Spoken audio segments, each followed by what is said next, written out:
رمضان في مصر حاجة تانية والسر في التفاصيل. اصحى يا رمضان نايم في وحد مصر الدايم، حاجة رمضان تانية. كريم.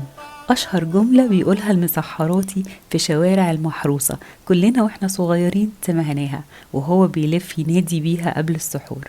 أنا داليا وهبي وانتوا بتسمعوا بودكاست على الكنبة.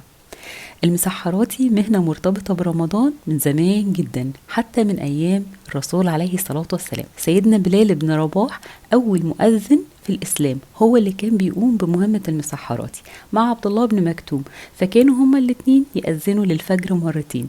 مرة كان فيها سيدنا بلال يلف الشوارع وهو بيأذن بصوته الجميل علشان الناس تصحى للسحور، ولما يجي وقت الإمساك عن الأكل كان عبد الله بن مكتوم يأذن كمان مرة علشان الناس تمتنع عن الطعام.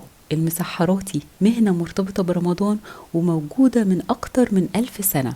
في عهد الدولة الفاطمية الحاكم بأمر الله ادى أمر إن الناس تنام بدري بعد ما يصلوا التراويح، لأن ما كانوش بيتسحروا، وخلى الجنود كانت تعدي على البيوت وتخبط عليهم علشان يصحوا للسحور، لغاية لما عينوا حد وبقى فيه مهنة اسمها المسحراتي. كل وظيفته ان هو يعدي ويخبط على الابواب ويقول يا اهل الله قوموا تسحروا.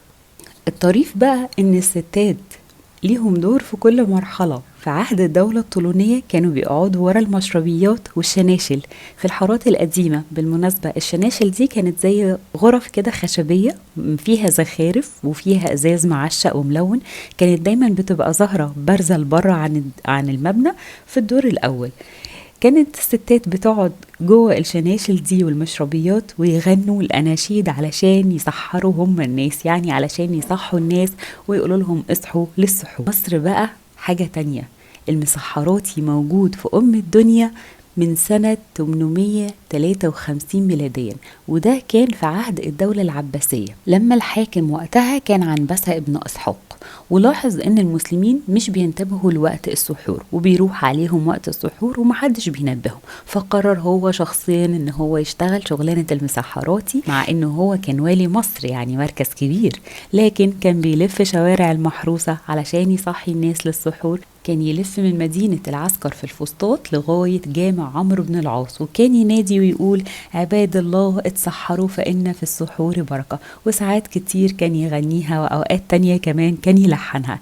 المسحراتي في المحروسة كان بيمشي الأول على رجليه وسط الشوارع والحارات، والناس كلها كانت بتبقى عارفاه. ولما المدن كبرت والشوارع وسعت، المسحراتي بقى يتحرك على عجلة ومعاه الطبلة ويفضل ينادي ويقول اصحى يا نايم وحد الدايم رمضان كريم. احنا كنا بنقف في البلكونة نستناه وننادي عليه لاننا كنا بنبقى عارفينه. المسحراتي مهنة اتطورت زي ما كل المهن بتتطور، ولما المدن اتغيرت وكبرت بقى كل منطقة ماسكها مسحراتي، والناس اللي موجودة في المنطقة عارفين المسحراتي اللي بيجي بالليل ويخبط عليهم ويغني لهم اصحى يا نايم وحد الدايم، واخر الشهر يجمعوا من بعض زي مبلغ لطيف كده ويدوه للمسحراتي قبل دخول العيد. النهاردة اتكلمنا على المسحراتي، كل يوم هنتكلم على عادة مرتبطة بالمحروسة في رمضان.